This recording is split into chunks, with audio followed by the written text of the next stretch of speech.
Hello, everyone. It's time to eat, drink, and be merry with your hosts, Lisa and Nancy.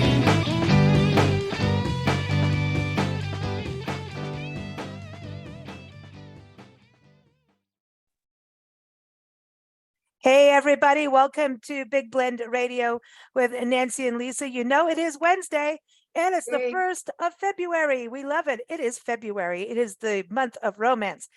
So every first Wednesday, we have Peggy Viandaca on the show with our Wine Time with Peggy show. It is all about eating, drinking, being merry, and learning about wine and what it's like to own a winery, what's going on in the vineyard, all that good stuff. Peggy and her husband own LDV Winery, which is based in Arizona. The tasting room is in beautiful Scottsdale, the art city of Arizona. And the vineyard itself is based in the Chiricahua foothills in southeast Arizona. So we always get to find out what's happening in the vineyard. I encourage you to go to their website, ldvwinery.com. So happy Peggy Day. Happy February, Peggy. How are you? I am doing wine. Great. Yes, you need wine. Yeah. It definitely is the month of romance and lots of wine. So glad to be here. So romance in the vineyard. Ooh, we want little cupids stories. are out there. Ooh, yeah. Yes. So you guys must be getting real busy in the tasting room right now with, February being like Arizona's, I think that's one of the most visited times, right? Absolutely. I mean, right now we have the Super Bowl in 2 weeks in February. We have the Super Bowl. We have Barrett Jackson's car auction, one of the largest car auctions that brings thousands and thousands of people to Arizona. We have obviously the Arabian Horse Show, which it's around Valentine's Day, which brings a lot of people, and it's just high tourism season. It's the place to be this year, particularly. We have Waste Management, the golf tournament that everyone wants to be a part of. So it's the place to be, of course, for all these events, but also just to drink wine. Oh, okay. Yeah. I'm like, all right, I'll do it. I'm coming to. We want to come see you. I know. And then Valentine's Day, of course, President's Day weekend, all of that. Do we care about President's Day weekend? I don't know. I'd rather drink wine. But gives us an extra day holiday. That's the thing. Be careful. Right? I'm not saying any kind of affiliation. I'm just saying I think we all kind of got over that. Like for quite, I would say the last, I don't know. Okay, I'm going to get in trouble. Sorry, I'll drink. Yes, just drink wine. That's just drink wine. Drink wine, don't talk politics. I know. It's I think that's safe. That's really good advice. Yeah. All right. So President's Day, what I love about President's Day is that it's a long weekend. So people get that extra day holiday. So I do love President's Day. So I'm just saying we love that. And but with wine, okay, so Valentine's Day, it's interesting. In Arizona, you are warming up slowly and you're getting into that wildflower season. And from what I've heard, Arizona and California are going to have a magical spring with wildflowers. Yeah, with the amount of moisture that we got this year and still getting it up in the mountains, it's going to be incredible. So awesome. At the vineyard, of course, we got some snow, which is wonderful because it really goes deep into the soils and gets to the roots. So having that bit of snow at the vineyard has been very helpful, and it will be very positive for the vines, which is great. Nice. Yeah. So do you get more water out there this year too with the rain? We did. I think we did a little bit percentage. I don't recall exactly how much, but and we still might get another snowfall. This time of year it's unpredictable. It's not on the near forecast, but we may see it again this year. So, which is great for our water bills. So we've turned off the irrigation and just let Mother Nature feed the vines with water. I hope the Colorado River gets a lot of water this year. Yeah. It needs to. It needs to. Yeah. But absolutely. What we're doing this time of year in the vineyard, which isn't a whole heck of a lot, but we have to do the winter pruning. So we typically start in January. Some other vineyards might start a little bit earlier than we do, but the goal for winter pruning is really the first step in making sure that we have really healthy vines in the growing season. So what we like to do is cut all of last year's growth off the vine, and we prune so our vines are single cordon, so they grow, like that one way. So they go up and then across. And when that branch goes across, we want to cut it back to 8 different positions on that cordon, it's called. And those positions are so important because that is where then the buds will and the clusters begin to develop from those different positions along that cordon. So we have 8 different positions prune back to, and what we're trying to get is 2 to 3 buds on each one of those positions. So we're looking for 24 to 36 clusters of grapes per plant. So this is the first time we're, in the year that we're training that vine to begin to develop those grape clusters later in the year. And then when you think of our vineyard, the 13 acres, that's 13,000 vines. Our crew is going vine by vine and trimming back all of that last year's growth, and then pruning to all those positions. Probably take about 10 days, I think, depending on how big the crew is going to be. It's a lot of work. Wow. A lot of work. Lot of work. Not this something I enjoy doing. Yeah. The pruning part, you enjoy doing that? I do not. That's a lot of work. No. Okay. So no for Peggy. She would like to have wine and watch everybody else do it. Exactly. Right. And supervise. Exactly. Yes. Exactly. Got to make sure they're getting the positions right. Exactly. Yeah. And other vineyards might do it a little bit differently than that, but that's our goal for how we want to manage our vineyard. So let's talk about, you're going to do pruning, okay?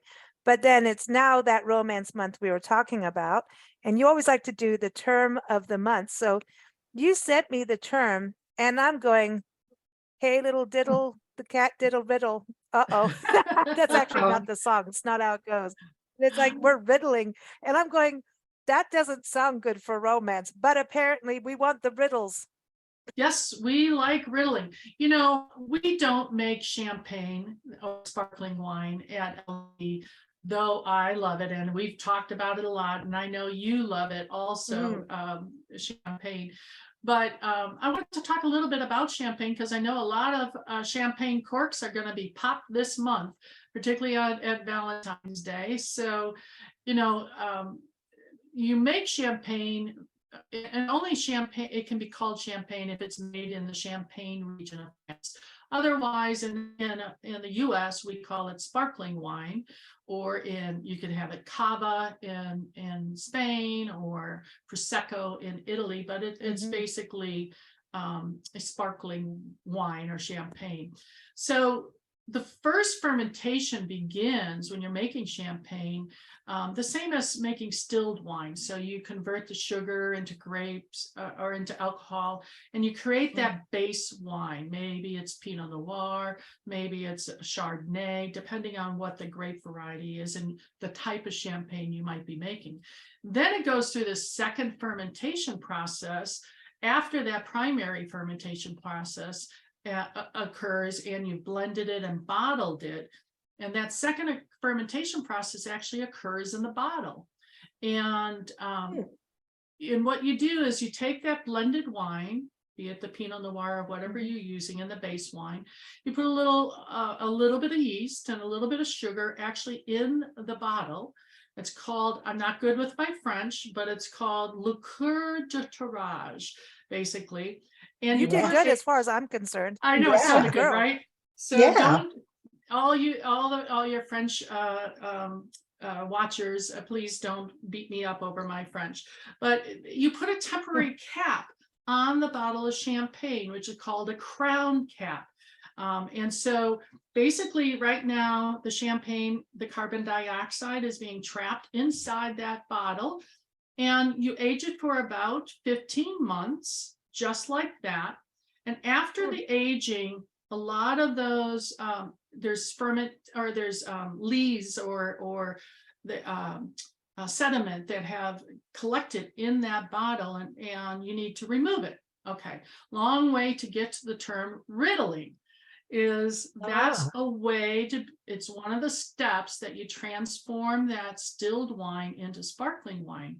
And what riddling does, so after that bottle has been aging, that champagne, riddling is part of the method champenoise, or the traditional wine champagne making process. And basically what you're doing is periodically rotating the bottle of champagne a quarter turn while you're simultaneously tilting it. And what the goal is, every day or every periodic time frame, you're turning that and tipping it so that eventually the bottle is upside down. And so That sounds like me and my wine drinking. Mhm. after a couple of bottles of champagne, you're upside down, right? Yes. But but what that movement of riddling every couple days and eventually getting it upside down is all that dead yeast or sediment goes into, accumulates in the neck of the bottle, right? And I said it had a temporary not a cork, but a closure on it. And so now you have to get that sediment, remove those particles from the bottle of champagne, which is called disgorgement. And that is, you basically, a lot of times you freeze it, and then you're able to remove the temporary cork and remove that sediment out of it, and then put your cork back in. So Wow. really, in Champagne region, a prized riddler could do 20,000 to 75,000 bottles a day riddling it. And that riddling process, from the first time you turn it a little bit, turn until it's upside down, can take up to 6 weeks to accomplish. Wow. By hand. And but now, if you're not doing it that traditional way, there are machines that can do a whole pallet of riddling, so to speak, mechanically. It's something called a gyro pallet that actually moves the whole pallet that little bit over that time frame, and you can riddle a lot more bottles in a shorter amount of time. But fascinating process. If you can ever tour a lot of work. champagne house and take a look at that. And of course, Madame Clicquot, if you know the wine, Vive Clicquot, she was the one who came up with that idea of riddling and disgorgement, of removal of that sediment in the bottle. Wasn't she a nun, or no? No, there was a. I don't believe so. No, I don't know where I got something about. That's There was funny. a priest that started something about champagne, and she says, no, this is how you do it. Maybe that's, Yeah. there was something, there was a priest or a nun involved in champagne. Could be. I don't know. I don't recall, but I have to look that up now. But that is fascinating. Now, have you been to France? We have, and we love the Champagne region, and actually we named our puppy Epernay over because we loved Epernay, France, where so much champagne is from. So yes, love it. We've toured Vive Clicquot and many of the beautiful champagne houses, and got to meet one of the old winemakers in one of the champagne houses. It's just worth the trip to really go see the Champagne region. Do you see you and Kurt producing bubblies? Because I know you were talking last time on the show about wine trends and saying people are starting to want that. Do you see any bubbles in your future? I don't think so, though I would love it. It just would require so much other equipment, because of course we're traditionalists, so we'd want to do it the champenoise method, champenoise, the traditional way of making it. And I wish I was younger. One thing I think it makes you feel younger. Yeah. What would you say for Valentine's Day out of your wine selection? I'm going for the Syrah, the Petite Syrah. I'm just going right there, Grenache. I think too. You always do well, that. Of course, and if we're switching topics to chocolate and Ooh. wine, the big, more robust Yum. wines really are beautiful with a variety of chocolates. So yeah, Syrah will be incredible for your chocolates that you might want to have for Valentine's Day. So Yes. chocolate, I know, people do the chocolate dipped in strawberries. How do you pair that with wine? I mean, it would have to be on the white side, wouldn't it? Because of the strawberry? Well, Because that's two things that you have to pair you're it with. exactly right. We've talked about wine and cheese pairing in the past, or just pairing in general. And yes, you have to think about all of the flavors that you're pairing it with. So for example, I do have a dipped strawberry. This is a white chocolate. I'm coming to your house. I know, this is a white chocolate dipped strawberry. So not only do you have, and it has sprinkles on it, purple sprinkles on it, but not only do you have to think about the white chocolate that's on it, but also the sweetness of the berry in it. So I point this out because white chocolate is very difficult to pair with. It's creamier than dark chocolate, has not as big tannins as maybe a red or a dark chocolate. So you might pair this with a Moscato, or maybe a Viognier that has a little residual sugar potentially in it, or a Chardonnay with a little residual sugar. But this is probably the toughest thing to pair chocolate with. It would be easier to pair this if this strawberry was milk chocolate dip or dark chocolate dip. So like if it was milk chocolate dipped, because of the sweetness of the strawberry with the little bit more sweetness of the chocolate, I might choose a Merlot, something a little medium tannin, or a Pinot Noir, or even potentially a Syrah could go with that dipped strawberry. That's interesting you talk about that, because even strawberries, depends on where you get your strawberries, because half of the time they're kind of bitter if they've been picked too early. And so when they're covered in chocolate, if you see that white top, if it's still, then it's going to be, soak them in sugar water or something before you do it, or know who you're getting your chocolate covered strawberries from. Exactly. Exactly. And February isn't the best time to be getting dipped strawberries, though everyone wants them for Valentine's Day. Yeah, of course. See, listen, the ultimate thing is to have the chocolate fountain and the strawberries, and then the wine fountain. See, I know everyone's talking about champagne fountain. That's fun, but I want the wine fountain. Now, I wonder what the wine would taste like with all the airing and movement of the wine in a fountain. Right. I wonder. I don't know. I don't know. After a couple glasses, you don't really care. That's right. No, I'm upside down again. Yes. And I will not be talking about politics either. She's been riddled. That's what happened to her. Riddled. She got riddled. Yes. I don't have anything, just for the record of making comments on politics. I don't like any of them. So there it is. So don't send me an email of me being nasty about one or the other. So to me, I'd rather drink wine than watch politics. But when we get into, okay, now we got chocolate.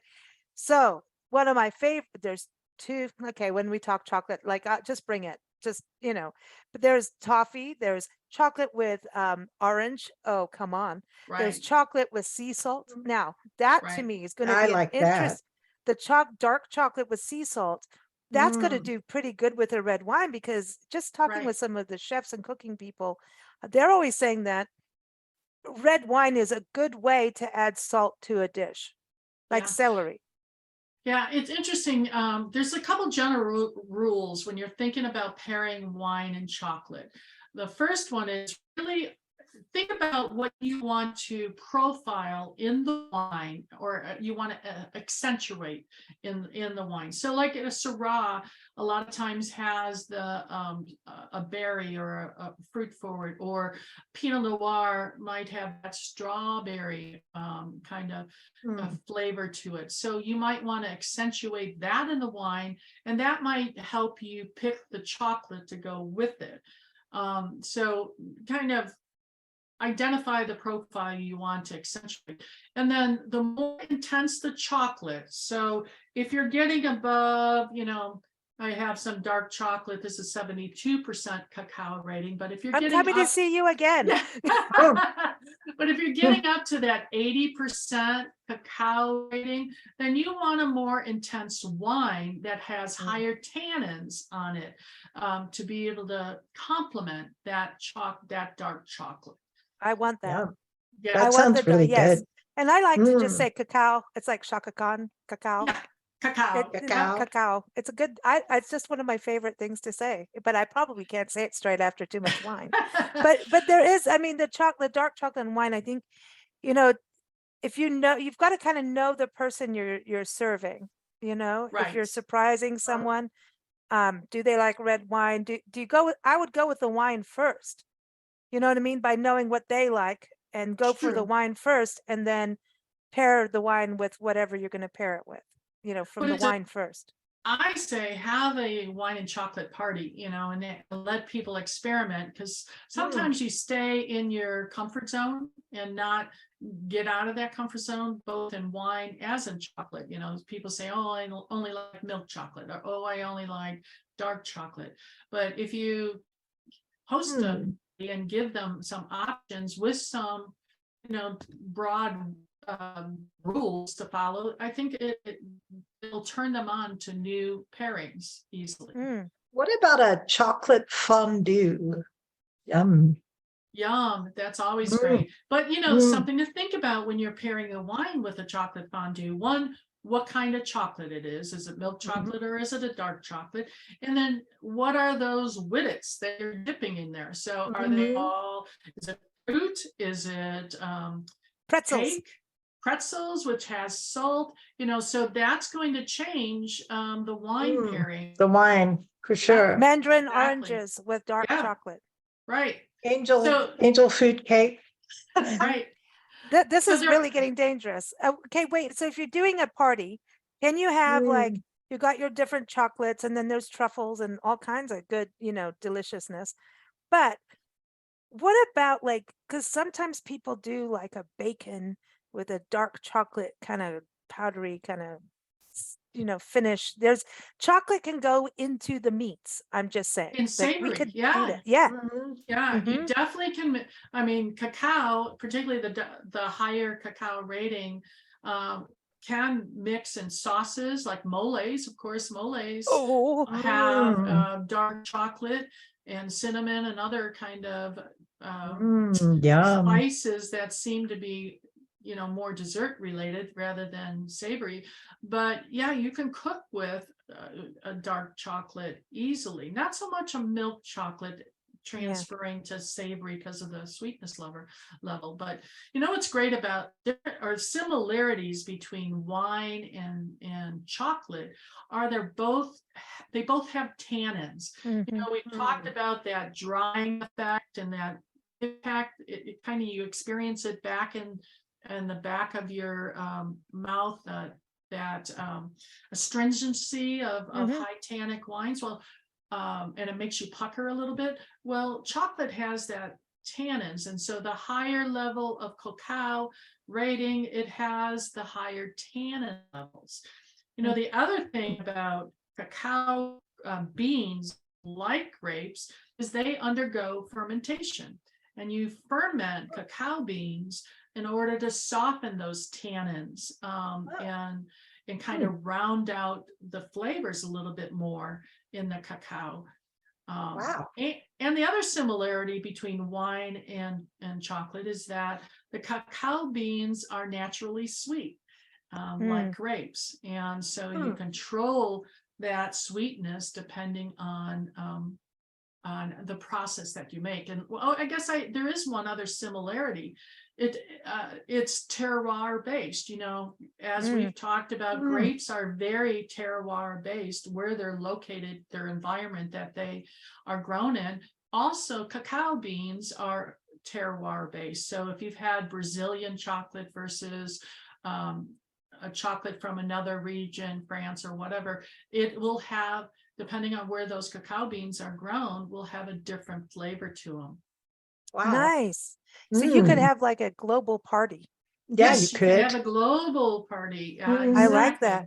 Yeah. If you're gonna have chocolate and you're gonna have wine pairing, you're gonna have a party out of it, like a little gathering, Mhm. would you put cheese on that board too? Like, would you do some other savory kind of things? Or if you're just doing chocolate, go chocolate with fruit dipped or whatever? I mean, if you're really wanting to understand the differences in chocolates and the appreciation of chocolate and the appreciation of wine, I would keep them separate unless you throw in something fun like dipping bacon or, something like that to see what the saltiness might do to and the fattiness of something with the chocolate and the wine. I Well, a vote lot for the of bacon. yeah, and there's a lot of chocolate, and I chocolate do. is a whole art form. Mhm. Being a Is. chocolatier, we know people who did red wine infused chocolates, and just even just Looks Right. good. truffles using the wine from a local Mm. winery, that kind of thing. Where Exactly. when you talk about that terroir coming together, that's part of it that I think is cool. If you can have that kind of partnership, Absolutely, absolutely. And it's fun. So, I think it's important to keep the sweetness in balance. So you don't want to have too sweet of chocolate and not so sweet of wine. So kind of keep that balance between the sweetness of the wine and the chocolate. Something to think about. Consider the intensity of both. If the intensity of the chocolate should marry with the intensity of the wine. I can't help it, but my mouth is drooling. I'm trying to hold it back. I'm like, this I is love them terrible. both. Yeah. It's like- just like, oh gosh, that good for us. Good for us having Valentine's Day in the month of February Uh-huh. being awesome. So this is another good way to go out and experience wine tasting, and learning new wines is going out with like a different purpose, not just tasting the wine, but having this kind of, adventure. So it's a good date night thing, not just on Valentine's Day, Right. Right. but it's a good date, and getting to know each other. And listen, single gals and single guys, there's no reason why you can't, still be treated to some luxurious chocolate and wine, Exactly. We have a chocolatier that's making some special chocolates for us, some that are infused with flavors and some that are various Ooh. dark chocolates. Oh, So nice. Valentine's Day this year, we're rolling out a chocolate pairing on our menu every day. So someone can come in and do a chocolate pairing and learn a little bit about Ooh. how to do that. Little cupids. Little Yeah. cupid Yeah. help.